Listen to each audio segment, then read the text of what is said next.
Depois Davi consolou sua mulher, Batseba, e deitou-se com ela. E ela teve um menino, a quem Davi deu o nome de Salomão. O Senhor o amou e enviou o profeta Natã com uma mensagem a Davi. E Natã deu ao menino o nome de Gedidias. Vamos orar? Senhor Jesus, louvado seja teu nome, ó Deus, obrigado pela tua palavra, que o Senhor Deus possa falar o nosso coração hoje, que o Senhor Deus possa tocar nossa mente, possa, ó Deus, transformar a nossa vida e que nós possamos viver uma noite, ó Deus, de restauração, um ano, ó Deus, de restauração em nossa vida. Pai, assim que nós te oramos e agradecemos por tudo em nome de Jesus. Amém. Gente, eu li para vocês o momento em que Deus dá um filho a Davi, um filho que todos nós conhecemos pela sua história, por ser um rei conhecido pela sua sabedoria, por ser o escritor de alguns livros extremamente importantes, o escritor da maioria dos salmos, o escritor do livro de Eclesiastes, por exemplo. Nós vimos o nascimento de Salomão, filho de Davi. Só que o nascimento de Salomão, filho de Davi, segue-se do falecimento do seu primeiro filho com Batseba. Então, o versículo anterior a esse é o versículo que fala do falecimento do primeiro filho de Davi com Batseba. E aí, eu li esse texto intencionalmente agora, porque o tema da mensagem é Passos para a Restauração. Um novo ano para a restauração. Eu queria falar sobre, nesse primeiro culto do ano, nessa primeira mensagem do ano, da possibilidade que Deus nos dá todos os dias de restaurarmos nossas vidas. E eu queria falar um pouco sobre a forma como Deus restaurou a vida de Davi, como Deus restaurou a vida espiritual de Davi, como Deus restaurou a família de Davi, dando a ele mais um filho, Salomão. Né? Então, vamos começar do começo do capítulo 12. Né? Eu queria que você mantivesse sua Bíblia aberta e a gente vai lendo e entendendo um pouco a história. Para não me deter muito lendo o capítulo 12, eu vou apenas falar o que aconteceu no capítulo 11, caso você não saiba ainda dessa história. A Bíblia diz que teve um momento em que os reis saíram para guerrear, e Davi, por pura ociosidade, não foi à guerra, mesmo sendo rei, mesmo sendo comum o rei ir à frente do campo de batalha. Davi, por ociosidade, fica no seu palácio. E como diz a Bíblia que cabeça vazia é oficina do diabo, lá no livro de Heresias 3,16, mas é verdade que ociosidade nos leva normalmente ao pecado. Davi fica lá na ociosidade, aí encontra com Batseba, tomando banho, um banho cerimonial ali, um banho que as mulheres tomavam no fim do seu período menstrual, e Davi se encanta com Batseba. Nisso, pede para saber quem é aquela mulher. E diz, não, essa mulher é a esposa de Urias, seu soldado que está em guerra. Ela é casada. Né? Isso não foi problema para Davi. Davi manda chamar Batseba. Ele disse que queria só conversar, só pedir, queria o WhatsApp. Era só bater uma conversa, um papo simples. Deita-se com Batseba, Batseba engravida. Quando Batseba engravida, manda um WhatsApp para Davi, Davi, estou grávida. Davi faz, meu Deus, chama Urias do campo de batalha para vir conversar com ele. Na verdade, ele queria que Urias fosse se deitar com Batseba. E não tinha como o filho ser de Urias, porque a mulher havia acabara de sair do seu período menstrual. Então, o filho era, com certeza, de Davi. Davi chama Urias para que Urias possa se deitar com sua esposa e aí disfarçar que o filho não era dele, o filho era do marido dela. O que não acontece, porque Urias diz, de forma alguma me deitaria com minha mulher sabendo que meus amigos estão no campo de batalha. No outro dia, Davi embebeda Urias para que talvez, bêbado, seus critérios morais decaíssem e ele fosse para casa se deitar com sua mulher, coisa que não acontece.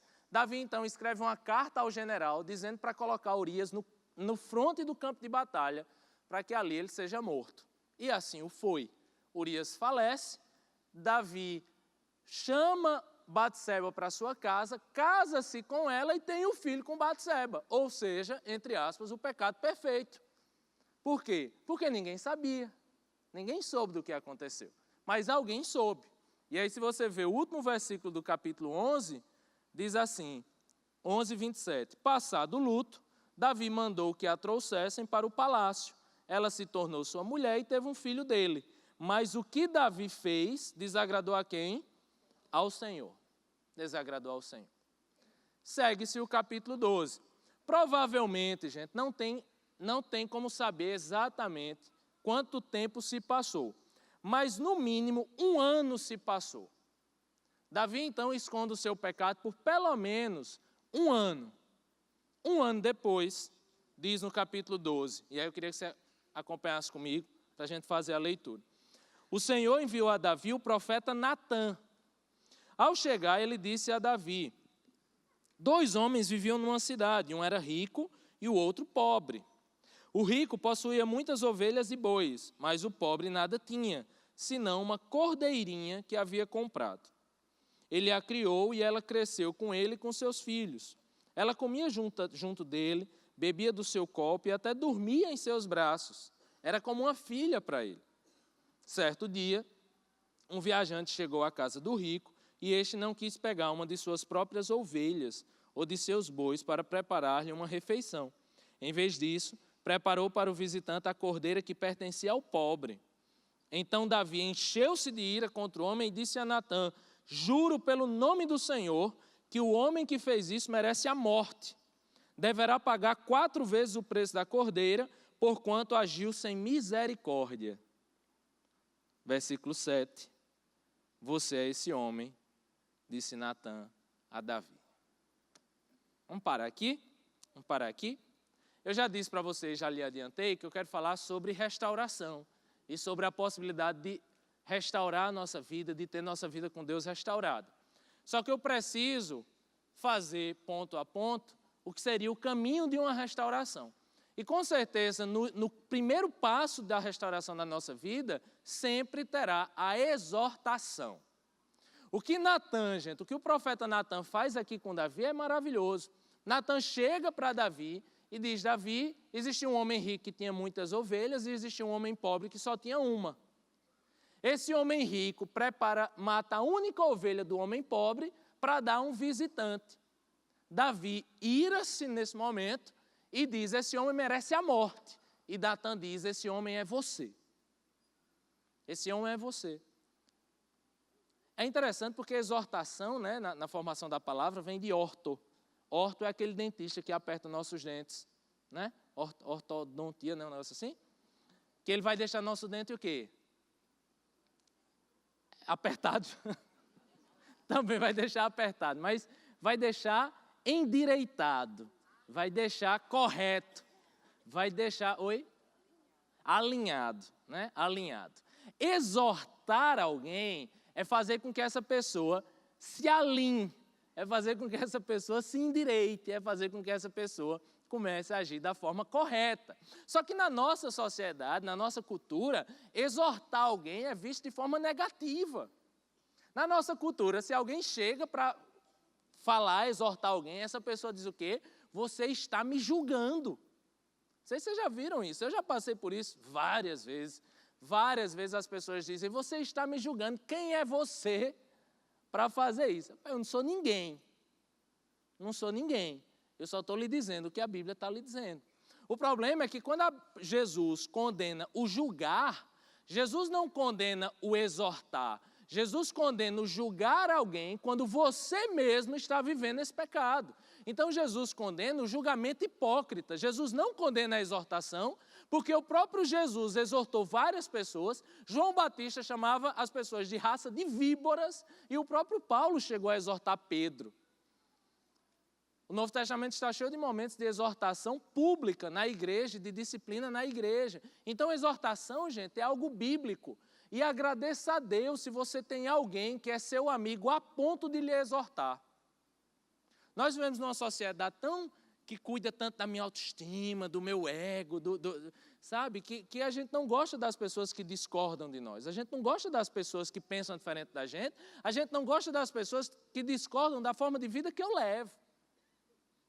Isso é o motivo que muita gente sai de uma igreja para outra, isso é o motivo que muita gente se desvia, porque são pessoas que não aceitam uma exortação. Gente, olha o que Natan fez. Natan chegou para o rei Davi, o cara que era um homem segundo o coração de Deus, que tinha a intimidade que tinha com o Senhor. Mas Natan teve a ousadia de chegar para Davi e exortá-lo em amor. Até onde essa historinha toda da cordeirinha foi amorosa. Na verdade, gente, Natan ele chegou e exortou a Davi, porque isso era o que tinha que se fazer, e o primeiro passo para a restauração é aceitar exortação. Essa exortação não necessariamente precisa vir de alguém que chega para você e diz, mas pode vir de um púlpito de um pastor, ou pode vir da própria palavra quando você lê. A única coisa que não dá para acontecer é a gente virar mais um ano vivendo em pecado, ou escondendo um pecado que ninguém sabe, sabendo que eu sou exortado diariamente pelo próprio Espírito Santo no meu coração, que se entristece com o meu pecado, e é nós fecharmos os nossos olhos ou taparmos os nossos ouvidos para ouvir a voz do Senhor, dizendo, meu filho, você é o homem que está em pecado. É você que está vivendo em pecado e está escondendo isso esse tempo todo. Você que está há anos escondendo esse seu pecado. Exortação, gente, é bíblica, exortação é bênção, e exortação só é feita por alguém que lhe ama muito. Muito. E a gente precisa aprender a aceitar as exortações de Deus e abrir os nossos ouvidos para o que Deus tem para dizer para nós.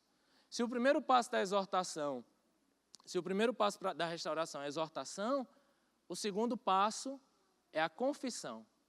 Eu acho interessante o que Paulo diz, o que Davi diz mais à frente. Ele diz assim, versículo 13. Então Davi disse a Natã o quê, gente? Pequei contra o Senhor. Pequei contra o Senhor. Eu gosto muito dessa confissão de Davi. Porque às vezes a gente acha que o santo, a pessoa santa, é a que peca menos. Não é. A Bíblia diz que Davi era um homem segundo o coração de Deus. E será que Davi é um homem segundo o coração de Deus, mesmo tendo matado, mesmo sendo um assassino e um adúltero? A questão não é a quantidade de pecados que nós temos, nem o tamanho que isso não existe, nem o tamanho do nosso pecado. A questão, gente, é o coração disposto a se arrepender e disposto a se quebrantar diante de Deus. Eu gosto muito do arrependimento de Davi. Pequei contra o Senhor. Só. Você vai exortar alguém hoje, é assim, rapaz, você adulterou. Não, peraí, isso é uma palavra muito forte para você dizer contra mim. Mas você traiu sua esposa. Sim, mas adulterou. Mas isso é pecado. Pecado, peraí. Minha esposa não estava fazendo o dever de casa. Talvez eu tenha cometido um deslizezinho. Né? É assim. Não é que eu pequei. Não é que foi um adultério, ver pornografia. Não.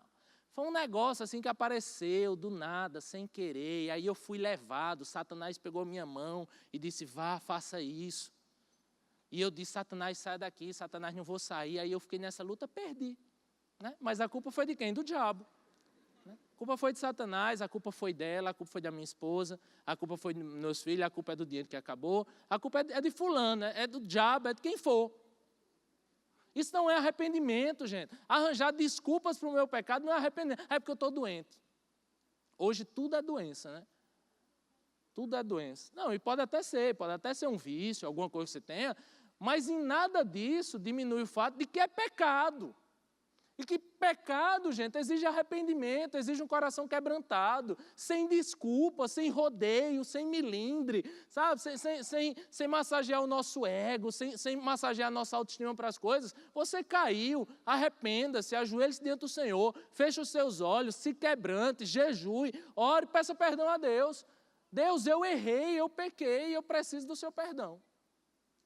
Isso é um arrependimento verdadeiro, gente, e foi isso que Davi fez. O problema não é o tamanho do pecado de Davi, o problema é quando você tem um pecado em tese pequeno, mas você tem um coração orgulhoso para aceitar.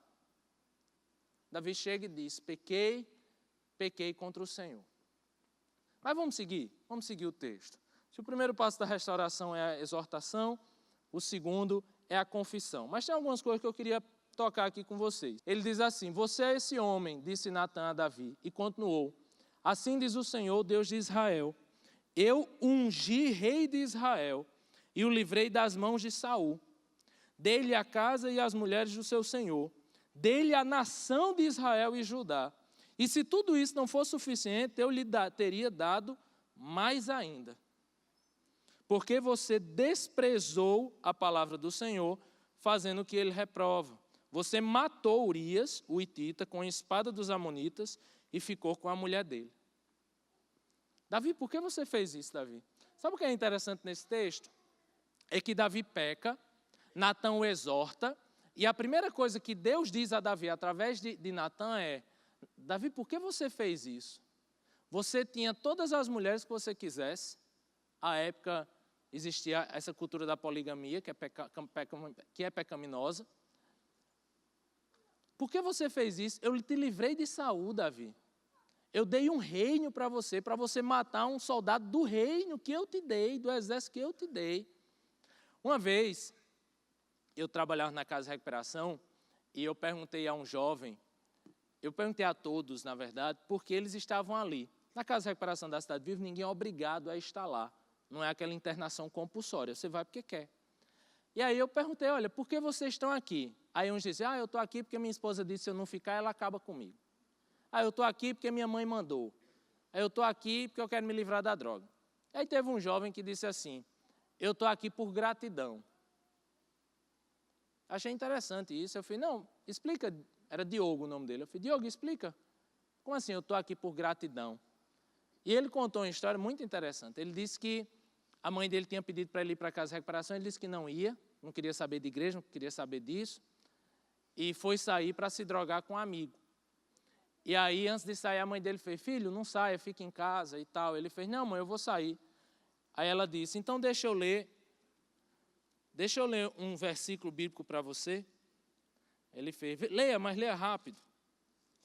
E aí ela leu Salmo 40, que diz assim, coloquei toda a minha esperança no Senhor, Ele se inclinou para mim e ouviu o meu grito de socorro. Ele me tirou de um poço de destruição, de um atoleiro de lama, e pôs os meus pés sobre a rocha. Aí ele disse que ouviu esse texto, saiu com um amigo dele, quando ele estava aqui na divisa Bessa Intermares, que tem aquele matagal e que tem não sei o que é aquilo, um quê? Maceió, pronto, tem um Maceió. Ele disse que o traficante enxergou que eles estavam ali, ele fugiu, pulou no Maceió, né? É isso mesmo? Tá certo? Maceió é a lama? Beleza, então é isso aí. Eu quero chegar na lama. Tinha lama. Mangue. Aí ele disse que ele pulou no mangue. O amigo dele não conseguiu escapar. E ele ficou escondido, meio que nadando na lama, enquanto os traficantes mataram o amigo dele. E disse que não mataram simplesmente. Eles arrancaram dedo a dedo. Né? E ele disse que naquele momento, ele dentro da lama, ele lembrou do salmo que a mãe dele leu. E disse, pai, me tire dessa lama e firme os meus pés na rocha.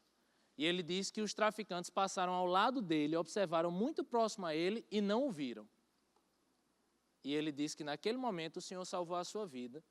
E não salvou somente a sua vida física, mas ele também ali se converteu. E ele foi para a casa de recuperação. E ele disse, Tiago, eu estou aqui por gratidão. Isso foi desenvolvendo na minha mente o pensamento de que nossa vida com Deus deveria ser uma vida de plena gratidão a Ele por tudo. Isso me fez perceber o seguinte, que todo pecado nosso é um ato de ingratidão diante de Deus. E se você prestar atenção, Natã diz assim, Davi, esse homem é você, e assim diz o Senhor.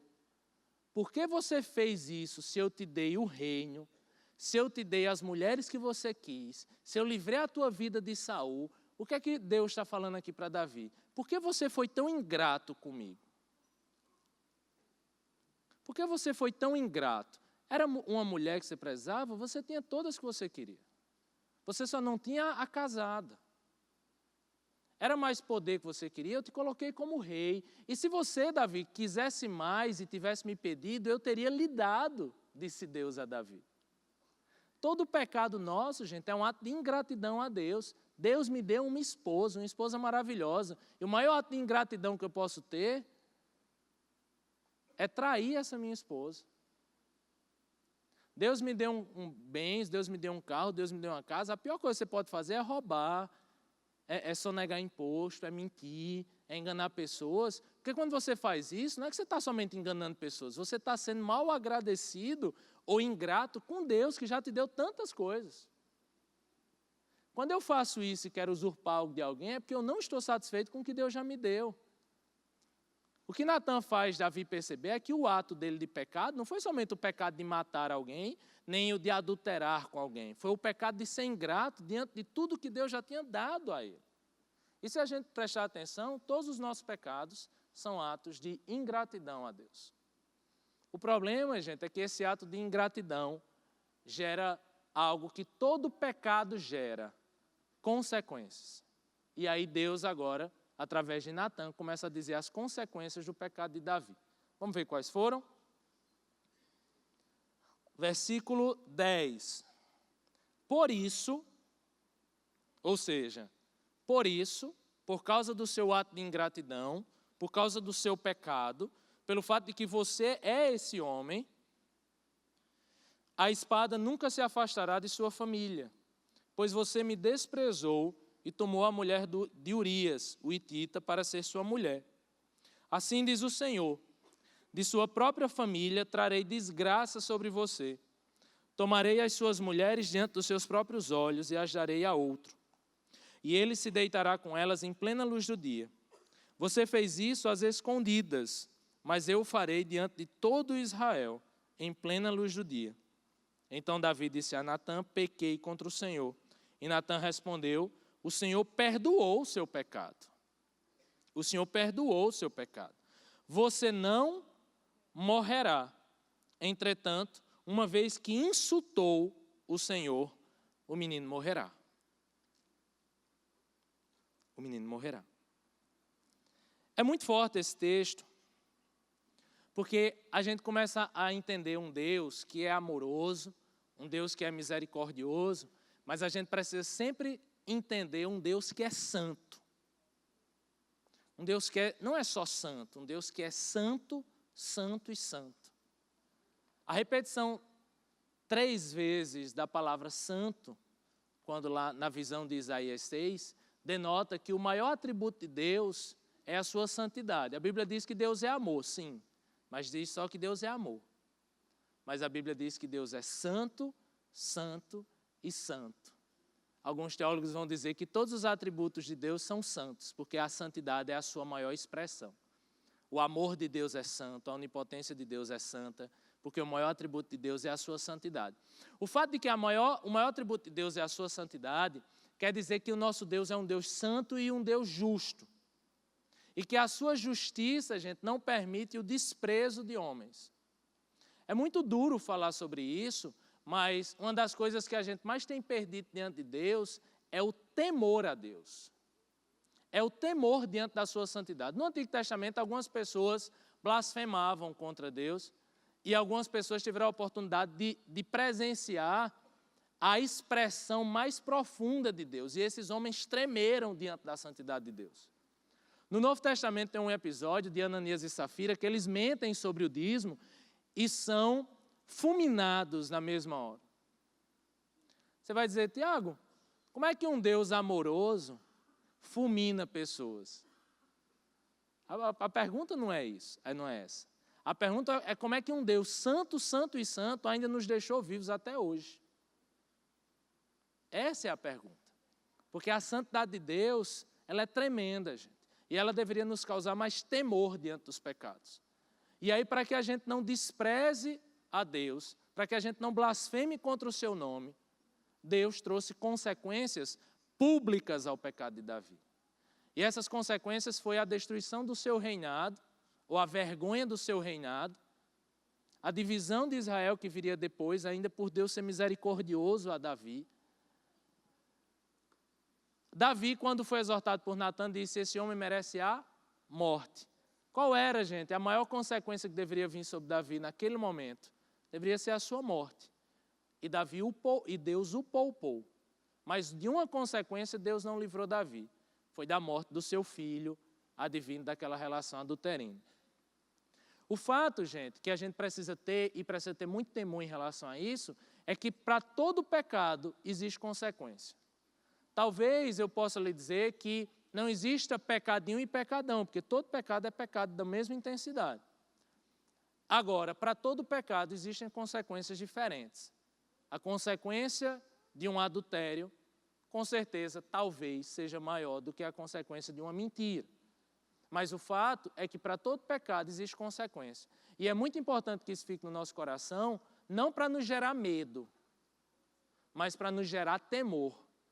Porque temor não é medo de Deus, mas temor é respeito diante de sua santidade.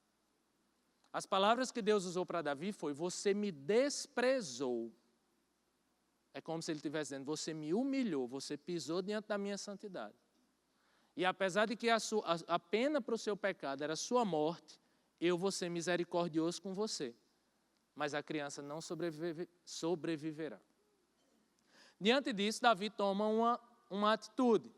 Porque se para todo pecado existe consequência, a gente sabe que o nosso Deus é um Deus misericordioso. E as suas misericórdias são as causas de não sermos consumidos, porque ela se renova a cada manhã. Então Davi entra numa batalha de luta contra a consequência do seu pecado, que seria a morte do seu filho. Vamos ler a partir do versículo 15, continuar lendo. Depois que Natã foi para casa, o Senhor fez adoecer o filho que a mulher de Urias dera a Davi. E Davi implorou a Deus em favor da criança. Ele jejuou e, entrando em casa, passou a noite deitado no chão. Os oficiais do palácio tentaram fazê-lo levantar-se do chão, mas ele não quis e recusou comer. 7 dias depois, a criança morreu.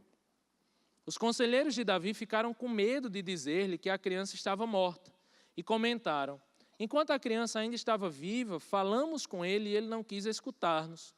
Como vamos dizer-lhe que a criança morreu? Ele poderá cometer alguma loucura.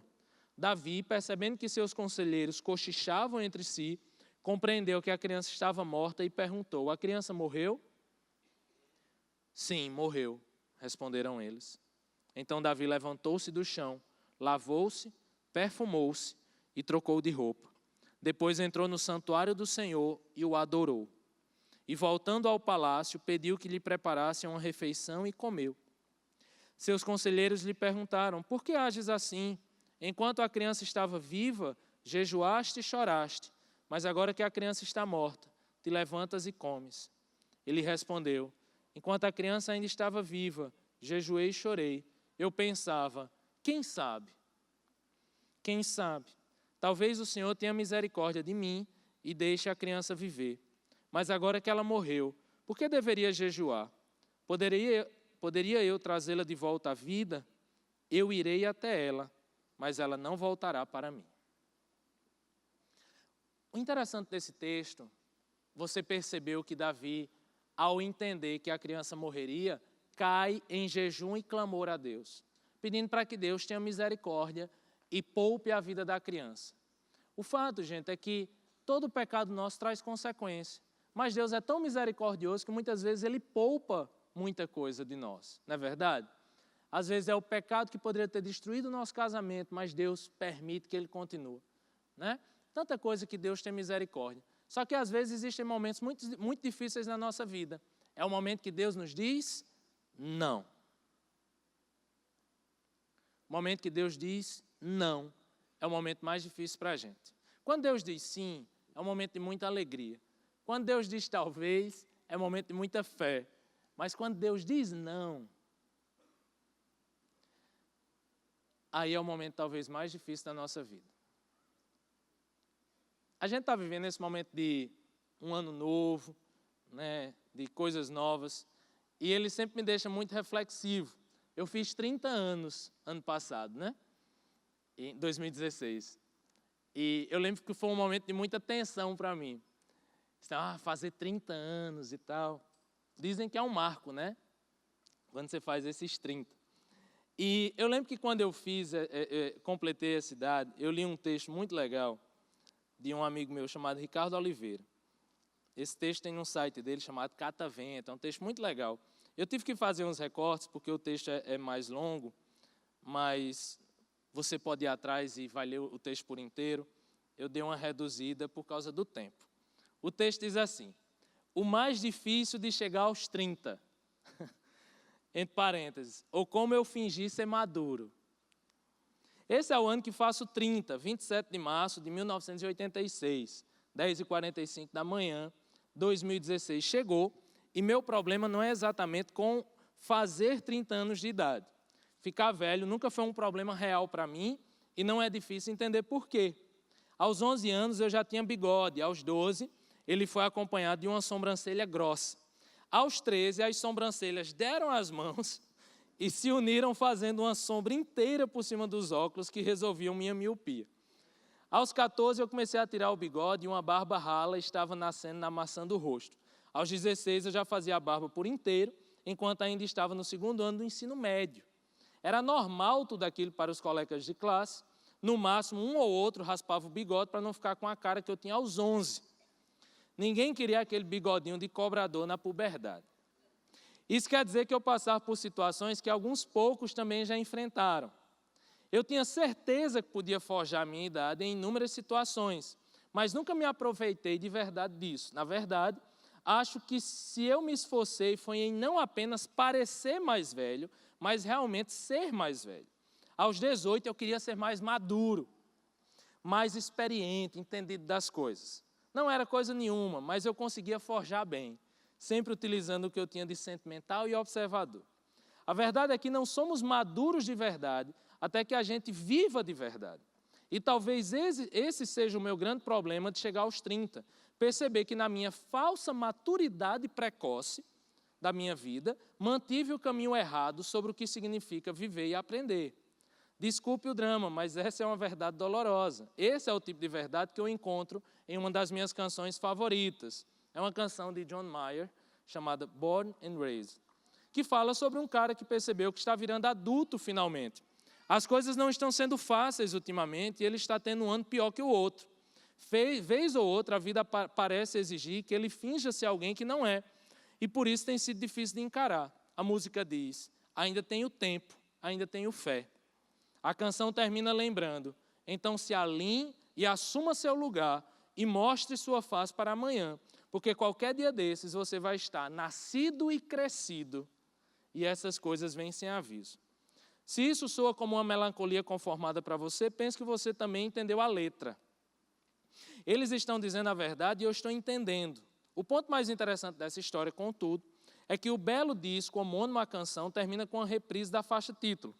O detalhe é que, ao invés de simplesmente cantá-la novamente em um arranjo diferente, Mayer resolve escrever uma espécie de resposta à canção principal. O cantor está mais conformado e perseverante. Sabe aquela cena dos desenhos animados da Disney, quando o Pato Donald sai vitorioso numa aventura insana, assobiando e saltitando na estrada?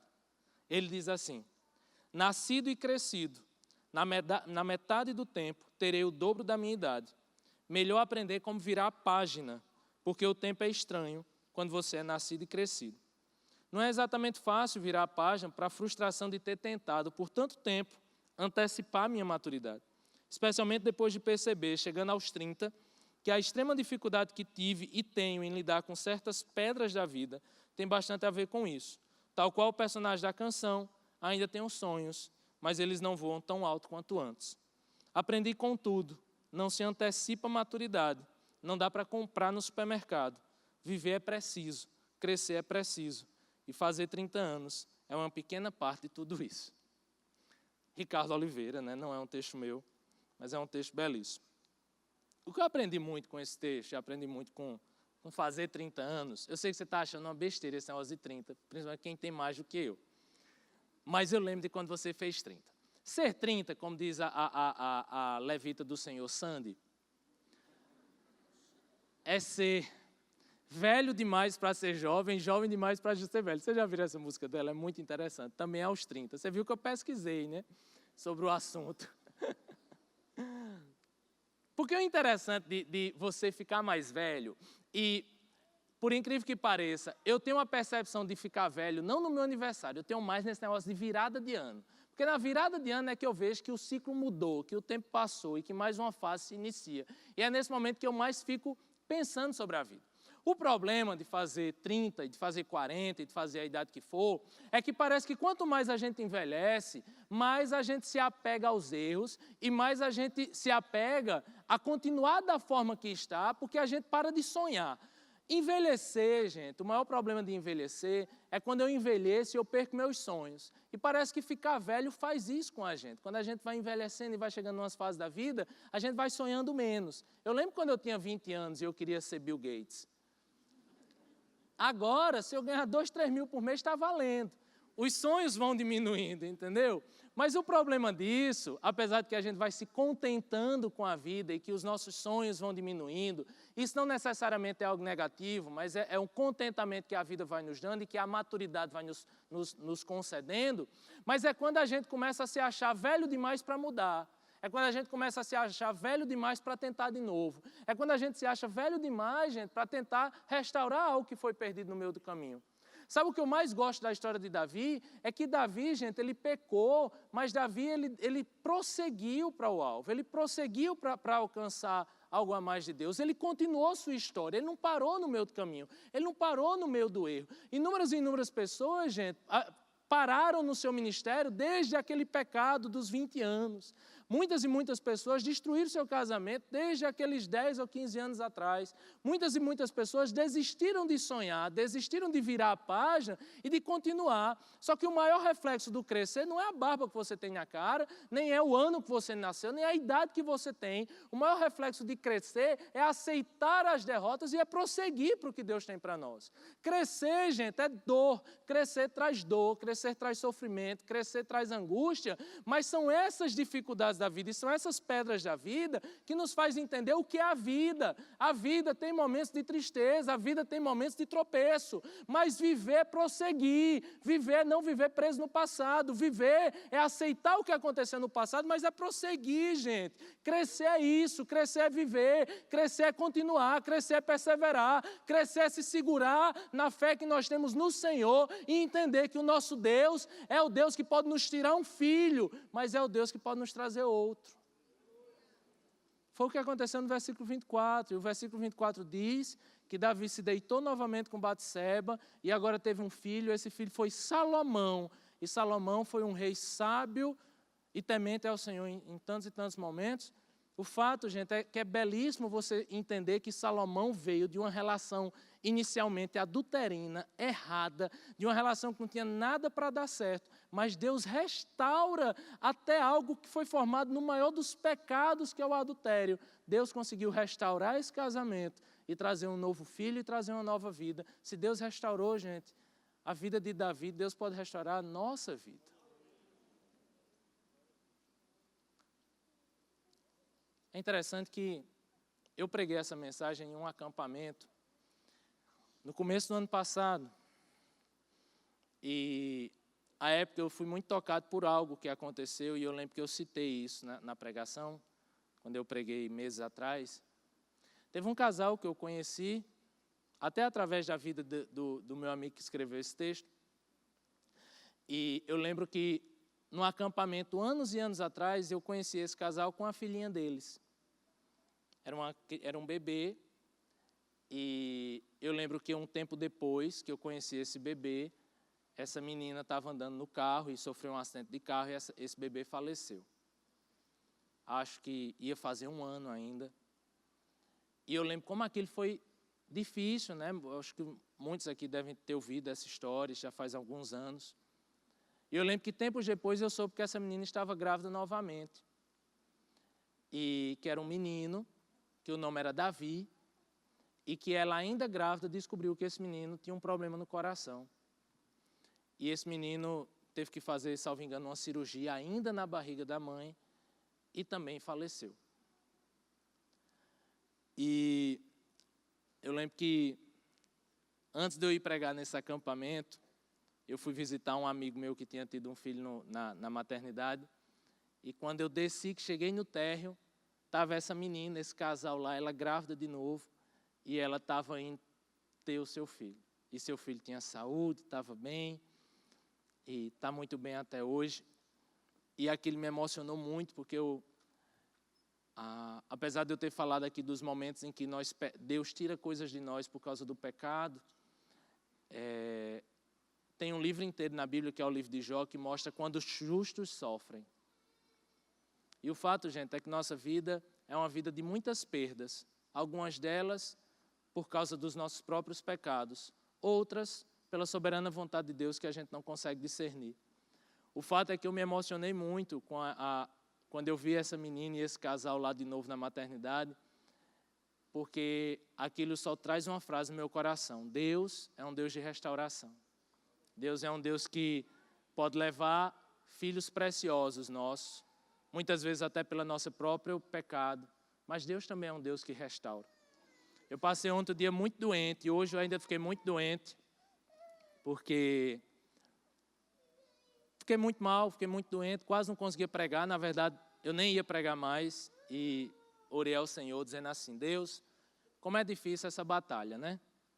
Como é difícil, porque sempre antes de pregar acontece algo, porque espiritualmente no reino celestial é muito peso, né? Sobre líderes, sobre pessoas que vão pregar o evangelho, enfim. Quem quer viver de forma justa nesse mundo vai sofrer perseguições, né? E essas acontecem muito no campo espiritual. E eu lembro que eu lá, sofrendo mais uma vez, sem saber se eu consegui pregar ou não, eu lembrei do versículo lá de 2 Timóteo, que diz assim: combati o bom combate, acabei a carreira, mas guardei a fé. E eu lembro que minha oração a Deus foi assim: Deus, me faz combater esse bom combate, me faz, não sei se em 2017 eu acabo essa carreira, não sei se é em 2018, não sei, só me faz guardar a fé. E aí, quando eu fiz essa oração, um amigo meu me liga, Felipe Mascarenhas, aqui da nossa igreja, ele disse: Tiago, eu tenho um presente para lhe dar. E é um presente, pai, não é meu aniversário? Ele falou: mas é um presente de ano novo. Então venha, né? Para presente a gente tá bom para qualquer coisa, né? Ele veio e me deu um presente, me deu um quadro que ele fez, e ele me deu esse presente de ano novo, e eu quero dar também para vocês, logicamente de forma simbólica, porque é meu. Mas ele chegou lá em casa e me deu esse quadro, e esse quadro ele me dava Feliz Ano Novo. Eu não sei se você está lendo, mas diz assim: combati o bom combate, acabei a carreira e guardei a fé. Em 2017, a gente possa combater esse combate tão difícil e que a gente possa guardar a fé. Feliz Ano Novo.